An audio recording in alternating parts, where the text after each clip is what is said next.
Saya katakan pada ibu saya, bahkan Allah akan turunkan saat di dunia. Ayah saya meninggal saat saya masuk pesantren.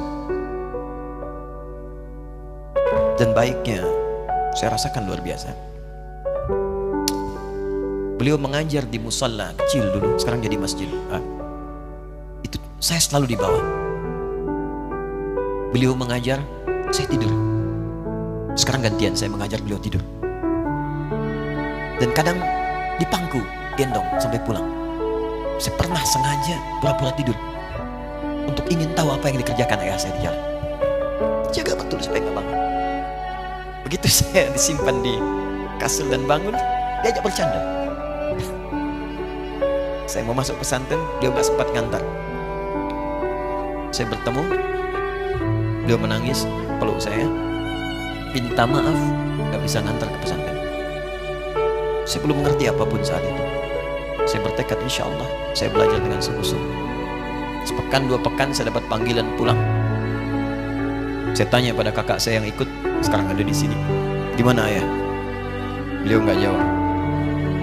Sampai di Bandung, paman saya, beliau sekarang saya ke MUI Jawa Barat, langsung menyampaikan, nampaknya nggak akan terkejar sampai sana, mungkin sudah dimakamkan. Saya ngerti, paham saat itu bahwa beliau telah wafat. Saya pulang. Maghrib saya sampai, saya dapati ibu di ruangan tengah. Saya datangi, saya menahan tangis, tidak nangis sedikit untuk membahagiakan ibu saya. Saya datang, saya peluk, saya temani tidurnya.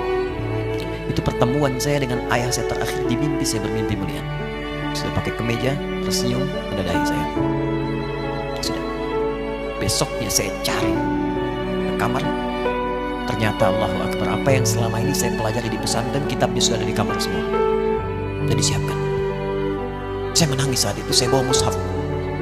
Jadi bapak saya, ayah saya, itu bajunya pun saat wafat dibagikan kepada sahabat-sahabatnya. Bajunya, kitab-kitab ini dibagikan.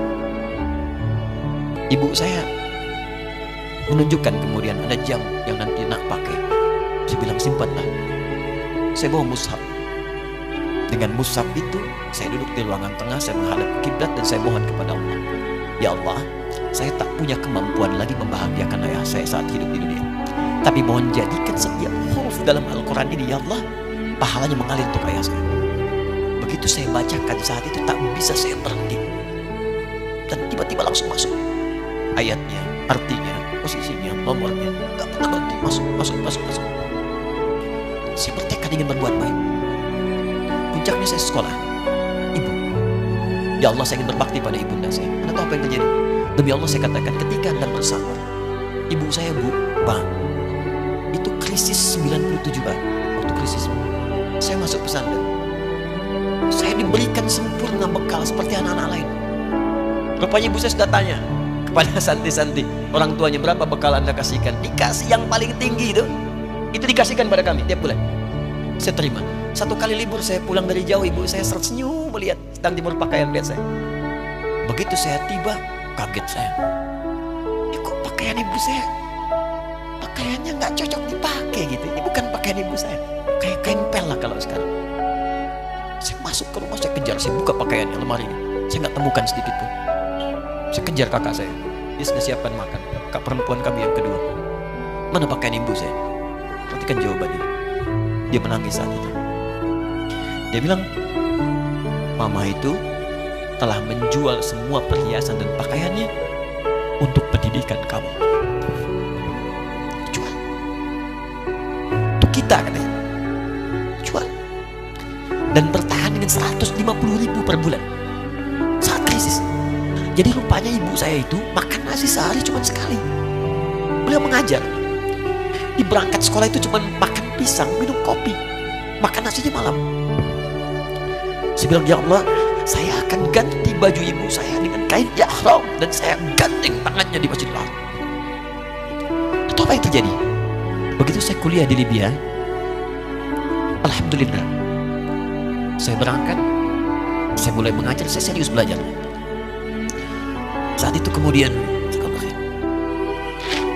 Allah mulai berikan jalan. Saya ingin sungguh-sungguh Malam saya bangun, saya sholat, saya belajar, saya menghafal Quran, saya belajar riwayat Quran.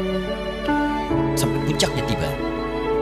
Saya ditugaskan pemerintah Indonesia saat itu untuk jadi petugas haji di Mekah. Saya telepon ibu saya.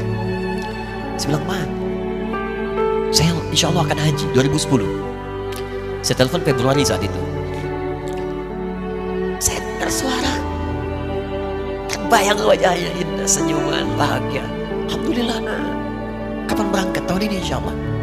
Saya bilang, dan saya tidak akan pernah berangkat kecuali mama pun akan berangkat. Terdengar nada pesimis tapi senyum. Dari mana katanya? Allah akan kasih, saya bilang. Saya sedang bekerja berusaha karena Allah. Mustahil Allah akan sia-siakan itu. Berapa butuhnya? Porsinya 25 juta. Kapan harus ada? Bulan Juni. Ya, ini dari Februari ke Juni itu. Ya, Juli bukan Juni, Juli. Ya, jadi saya masih ingat bulan 7 5 bulan tuh. Saya ibu pak, nabung saya beli tabungan, saya niatkan untuk ibu saya haji. Bulan Juli mesti setor 25 juta. Jadi semua tabungan masukin situ. Ada yang ngajar ngasih, masukin situ, masukin semua. Tepat sepekan sebelum itu kemudian didaftarkan, saya buka tabungan. Allahu Akbar, karunia Allah luar biasa. Tadi butuh berapa? 25 juta. Begitu dibuka, Masya Allah, 1 juta. Karena beasiswa nggak banyak, 1 juta. Tapi 3 hari sebelum daftar, entah dari mana ibu-ibu pengajian di KBRI datang. Ustaz, ibu katanya mau haji juga ya? Ustaz mau haji ya? Ibu ikut ya? Sudah nggak usah dipikirin, nanti kami yang pikirkan semuanya. Tiba-tiba dikirim, bayar porsinya di sana, dapat koper paling besar. Bayangkan, tadinya kopernya belum datang, telepon lagi, nak koper belum datang katanya. Saya bilang, ma tenang aja, apa hajinya nggak jelas ini? Tidak jelas, saya bilang, insya Allah. Ya. Nah cuman beritanya berbeda. Begitu saya telepon lagi, ma gimana bisa? Nah telah keluar pengumumannya. Kapan ma? 2013. Loh kan saya haji 2010, nggak bisa, harus 2010. Lihat kalimat ibunda saya. Nah, jangan pernah mengambil hak orang lain. Allah kasih 2013, alhamdulillah. Saya bilang, ma, kita tidak harus mengambil hak orang lain, tapi kita meminta kepada Allah yang memanggil kita. Boleh jadi Allah akan berikan tambahan kuota pada tahun ini. Doa lagi, minta, nong ke masjid. Tiba-tiba ada sidang oki di Istanbul saat itu, keputusan 1/1000. Setiap ada 1000 muslim, 1 kuotanya. Saat itu Indonesia dapat tambahan 22.000, termasuk ibu saya ada di situ. Ya, acara malam Al-Qadar 27 Ramadan, malam masih ingat betul, saya jadi MC dengan rektor pada saat itu. Saya nggak pernah bawa handphone, tiba-tiba handphone itu saya bawa. Berbunyi kemudian telepon itu. Saya minta pada rektor izin, saya angkat dulu. Diperkenankan. Saya kemudian ke belakang masjid, saya angkat. Tiba-tiba saya dengar suara sudah menangis. Nah, katanya, kenapa ma? Alhamdulillah, mama bisa haji. Ternyata kuota itu termasuk ibu saya. 5 bulan pak, wena biasa. Nggak bayar tambahan, nggak ada macam-macam, bisa berangkat. Begitu saya berangkat duluan, saya tungguin betul di apartemennya, di maktabnya sampai datang. Begitu sudah datang, saya nggak sapa, saya lihat dari jauh. Bahagianya saya bisa mengganti pakaian tadi yang lusuh dengan kain ihram. Saya perhatikan, saya ikuti dari belakang. Di lift, saya ikuti. Di jalan, saya ikuti. Begitu sampai Masjidil Haram, saya gandeng tangannya. Ma, kita sama-sama. Labbaik Allahumma labbaik. Labbaik la syarika lak labbaik. Saya tawaf, saya gandeng ibu saya lindungi supaya dapat kenikmatan dalam tawafnya. Begitu saya rasakan bagaimana Sayyidah Hajar bekerja keras untuk Ismail. Saya balas di situ, saya gandeng tangan yang kanan. Saya minta pada Allah, muliakan ibu saya, ya Allah, muliakan ibu saya, muliakan, berikan saya kesempatan membahagiakan. Cuman yang kanan digandeng, yang kiri kosong, karena sudah tidak ada. Ketika Anda belajar pun untuk menjadi ulama, Allah akan muliakan Anda. Orang tua Anda akan dapat bagiannya.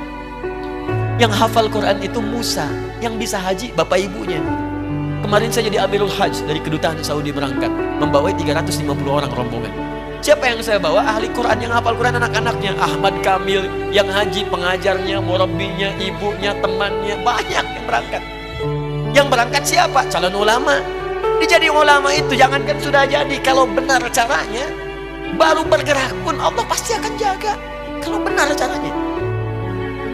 Di satu pertanyaan tadi, pilih mana orang soleh atau ulama? Jangan pisahkan. Karena jadi ulama itu adalah tingkat tertinggi bagian dari orang saleh.